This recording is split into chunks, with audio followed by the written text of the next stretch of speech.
Sziasztok! Képzeljétek, mi történt velem. Hétvégén buliztunk, és ettünk, ittunk,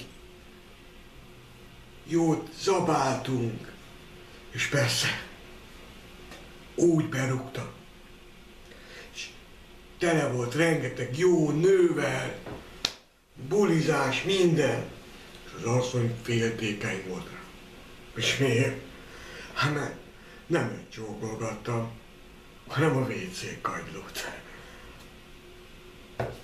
Nem olyan régen, még nyáron, voltunk nyaralni a családdal. Elmentünk, kinéztük a szállodai szobánkat, megkaptuk, fölmentünk, ugye. 6. emeleten, minden, bemegyünk örömmel, minden, lepakolunk. Mert az asszony nézelődik erre, mondja nekem, hogy drágám, hát mi ez a lábnyom itt az ágy szélénél? Na, életem, ez biztos az előző lakó. Az asszony nézelődik, jóra van rá, hogy drágám, és mi ez a lábnyom ott a falon?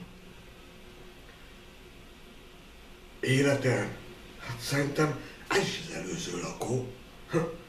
Csak nem tudott fizetni, és felkenték a falra. A sógoromék örököltek egy házat. És mit az Istenben fekszenek a balesetén, összetörve. Azt mondja a sógornőm a sógoromnak. De ez kellett ez nekünk? Mondd meg! Mi a sógor? Életem? Hát te akartad, hogy kérjük ki a ház ránk eső részét. Kimentem a családdal foci meccsre. Nagy fradisták vagyunk, minden. Megy a meccs. Ordítozások. És a fiam már nem bírta. És megkérdezte a mellette ülő emberkét. Bácsi, maga kinek ordít ennyire? Mire az mondta neki? Hát az anyádnak. Hát akkor meg minek ordít? Hát itt ül mellettem. 2 feleség. Beszélget egymással, és büszkék az urukra. Mondja az egyik, képzeld el, az én uram olyan ügyes, hogy 2 legyet üt egy csapásra. Azt sem mondja a másik. Az én uram használ légyírtót. Feleségemmel ugye kerestünk lakásokat. Ez már az 5. lakás, már tele volt vele a hócipőm. Mindenáron nagyobb lakásba akart költözni.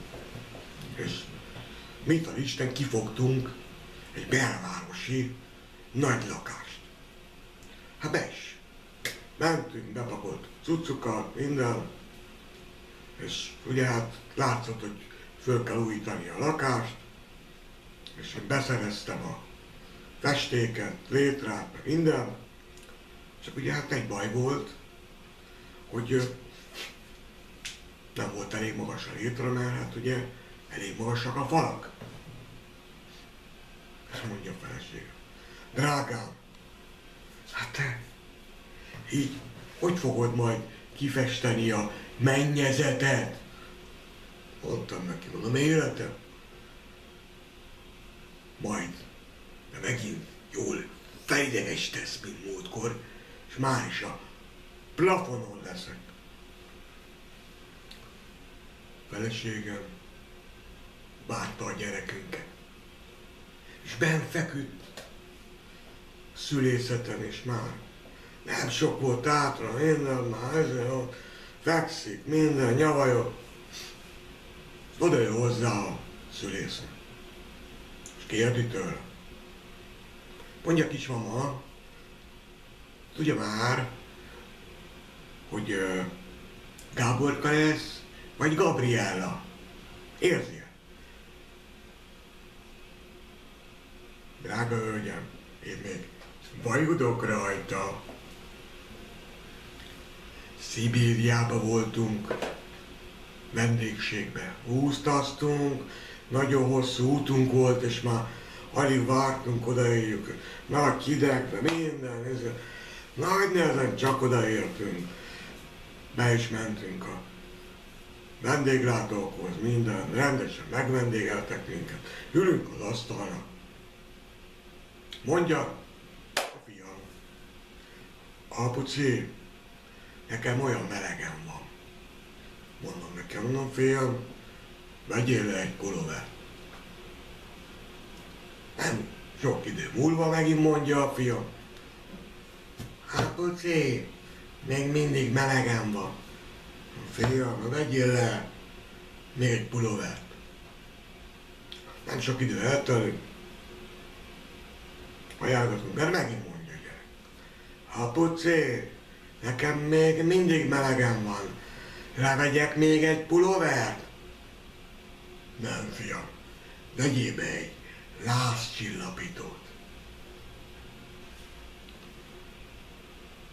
A fiammal néztük együtt a tévét este. És ugye átment a sóderklub. Mondja a fiam, apuci, én úgy szeretnék szerepelni a sóderklubban, a kisfiam, hát te hogy szerepelni, hát nincs semmi tehetséged.